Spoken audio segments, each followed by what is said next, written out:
There is something about walking into an arcade in the 1970s that anyone who experienced it cannot forget. The electronic sounds washing over you, the glow of cathode ray tubes in a darkened room, the feel of quarters heavy in your pocket, and if someone was there when it all began, they know exactly what made those early arcades so magical. This was a time when video games did not exist in homes, when the idea of controlling images on a screen felt like science fiction come to life, when a simple game of bouncing a white dot back and forth could draw crowds of mesmerized onlookers. The arcade was being born, and it was changing everything about how Americans spent their free time. This was the decade that gave us Pong, Space Invaders, and the first taste of what interactive entertainment could become. Before home consoles, before personal computers, before anyone imagined that gaming would become a billion-dollar industry. The arcade was where it all started, and stepping into one felt like stepping into the future. Let's walk through what that experience actually felt like during those pioneering years.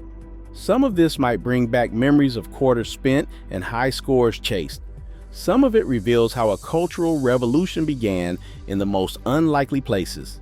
Let's step into that world. The arcade of the early 1970s was not the arcade that most people imagine. There were no dedicated gaming palaces yet, no neon-lit temples of electronic entertainment. The first video games appeared in unexpected places: bars, bowling alleys, laundromats, pizza parlors, anywhere someone might have a few minutes to kill and a quarter to spare. Pong arrived in 1972. Atari's simple tennis game appeared first in a bar called Andy Capp's Tavern in Sunnyvale, California. The game was deceptively simple: 2 paddles, 1 ball, a dotted line down the center, but people had never seen anything like it. The idea that you could control something on a television screen was revolutionary. The story goes that the machine broke down within days of installation, not because of any technical failure. The coin box was so stuffed with quarters that it jammed the mechanism. People could not stop playing. They would line up, waiting their turn, watching others play a game that by today's standards seems impossibly primitive. But in 1972, it was magic. Within months, Pong machines were appearing everywhere. Atari could not manufacture them fast enough. Competitors rushed to create their own versions. The coin-operated video game industry was born in that single moment, though nobody yet understood how big it would become. The locations where these early games appeared shaped how people experienced them. A Pong machine in a bar meant adults gathered around after work, beers in hand, competing against strangers. The social drinking environment gave early arcade gaming a distinctly adult flavor. This was not yet children's entertainment. Bowling alleys became natural homes for arcade games. Families already came to bowl. Now there was something to do between frames, something to occupy the kids while parents finished their games. The flashing lights and electronic sounds blended with the crash of pins and the rumble of balls rolling down lanes. Pizza parlors discovered that arcade games kept families in their restaurants longer, kids begging for more quarters, parents enjoying a peaceful meal while children were occupied. The symbiotic relationship between pizza and video games began in the 1970s and would only grow stronger. The games themselves were primitive by any modern standard, but they felt revolutionary. After Pong came variations, hockey versions, soccer versions, games that added complexity to that basic paddle and ball formula. Each new title promised something slightly different, slightly more challenging. Tank arrived in 1974, allowing 2 players to control armored vehicles and shoot at each other through a maze. The concept of shooting in a video game was new. The strategic element of navigating obstacles while hunting your opponent added depth that Pong lacked. Players developed tactics, rivalries formed. Gunfight in 1975 brought Wild West shootouts to the arcade. 2 cowboys faced off, ducking behind cacti and trading gunfire. The violence was abstract, little stick figures shooting dots at each other, but it felt exciting and dangerous in a way that earlier games had not. Before we continue with how arcade culture evolved and what it meant to American teenagers, If you are enjoying this look back at how a cultural phenomenon was born and want to explore more decades and stories from the past, consider subscribing. There is so much more to uncover about how Americans lived and played. The physical experience of playing an arcade game in the 1970s was unlike anything that came before or after. These machines were large wooden cabinets, often decorated with colorful artwork depicting scenes far more exciting than the simple graphics on screen. The artwork promised adventure and excitement the technology could not yet deliver, but imagination filled the gaps. The controls were basic but satisfying. Pong machines had rotary knobs that players would spin to move their paddles up and down. The tactile sensation of that physical connection between your hand and the on-screen action was immediate and intuitive. Later games introduced joysticks, chunky and responsive, moving in 4 or 8 directions. The screens were small by modern standards. Cathode ray tubes displayed images in black and white and later in simple colors. The graphics were made of basic shapes, squares, rectangles, simple lines, but the brain filled in details. That square became a spaceship, that rectangle became a paddle, that blinking dot became a ball worth chasing. The sounds were electronic and harsh but utterly distinctive, beeps and boops and synthetic explosions. These sounds were unlike anything in nature, pure products of circuits and transistors. In a noisy bar or bowling alley, those electronic tones cut through ambient noise, demanding attention.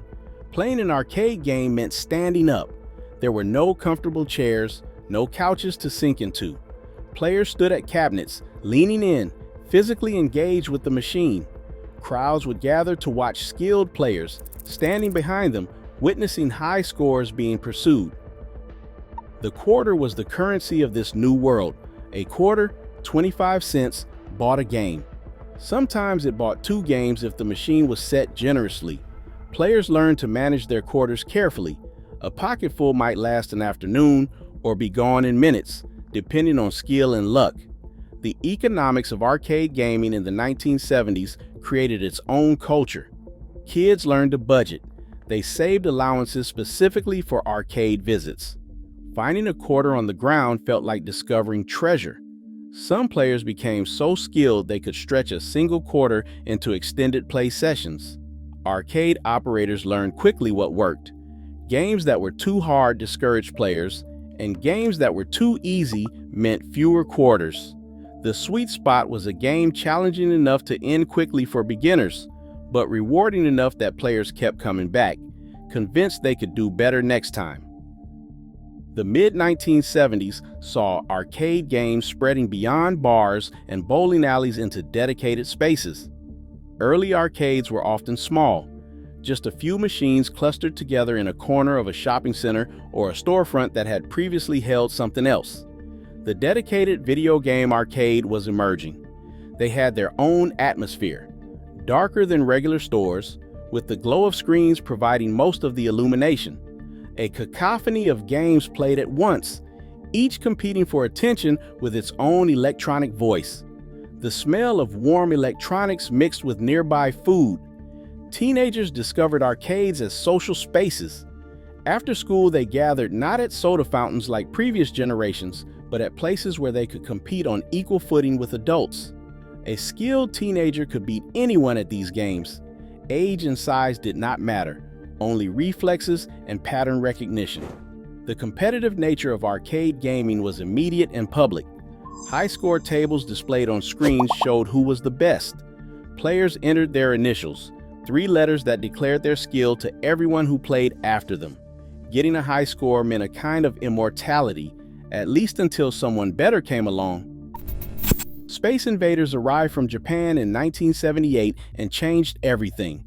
Taito's game, featuring rows of descending aliens, was not the first shooting game, but it was the first phenomenon. It was so popular in Japan that it caused a national coin shortage, and when it reached American arcades, it had a similar effect.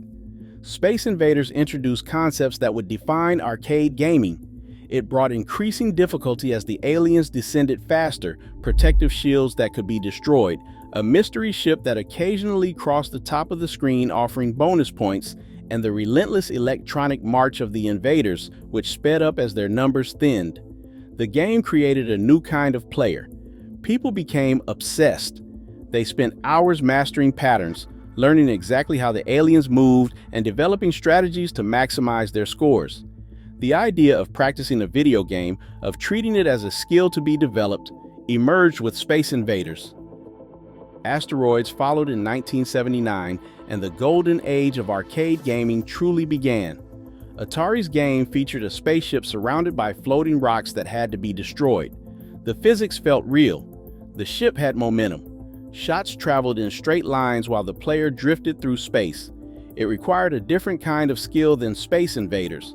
Asteroids attracted a different crowd. The game rewarded strategic thinking as much as quick reflexes.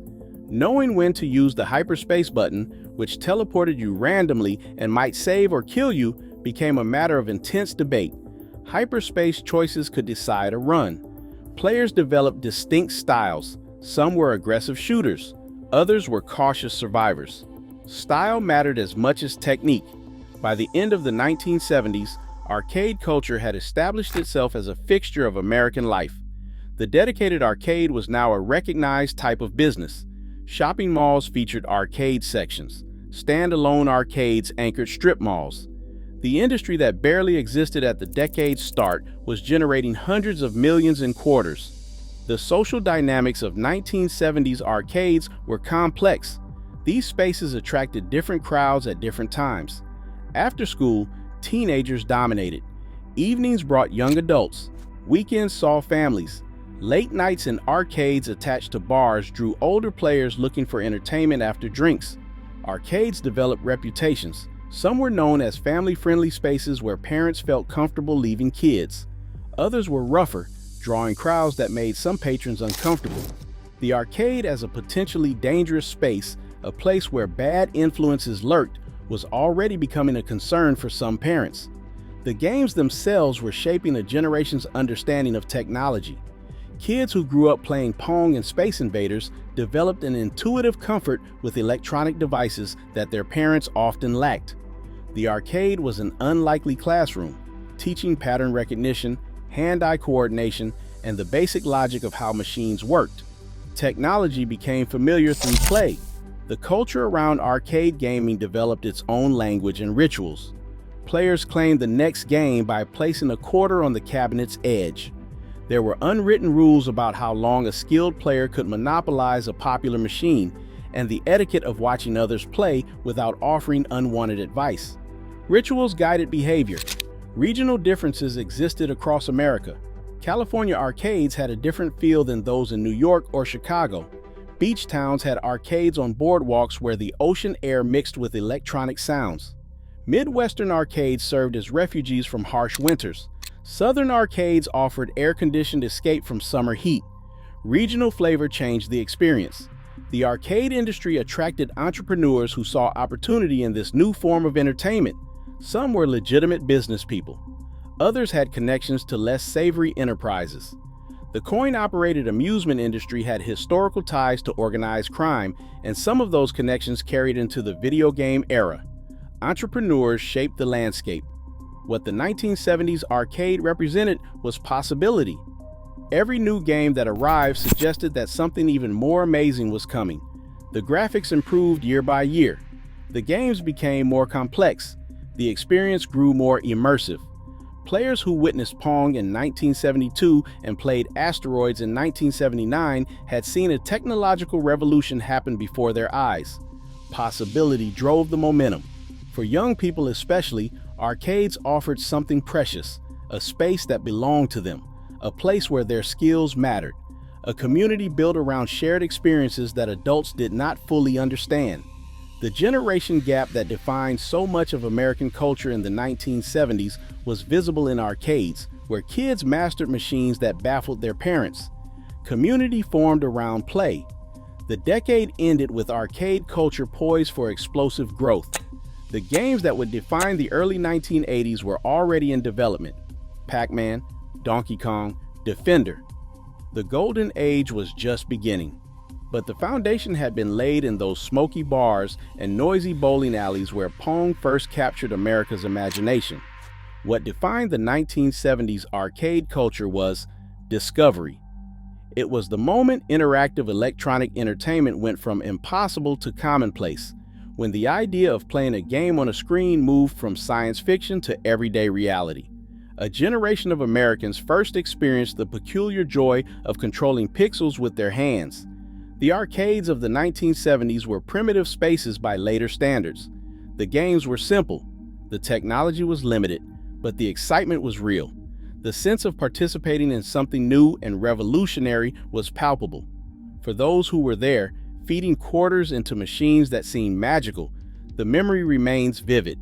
The sounds, the lights, the weight of quarters in your pocket, the crowd gathered around, watching someone chase a high score, the frustration of losing and the triumph of winning.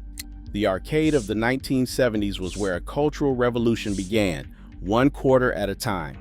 For those with memories of those early arcades, of standing at a Pong machine and realizing that entertainment would never be the same, there is always more history to explore.